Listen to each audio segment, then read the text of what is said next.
In this video, I'm going to show you how to make your Pinterest account public. So please watch the video until the end and follow this tutorial step by step to avoid making mistakes. So let's get started.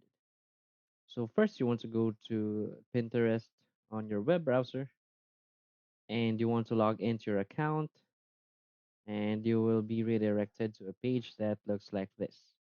So this will be your home page, and to make our account public, we want to click on our profile just right here in the upper right corner of the screen. Then from here, you will see share and the edit profile option. So we want to click on edit profile. And you will see a bunch of different settings here on the left hand side. So we want to select profile visibility. So there's this setting here that says private profile.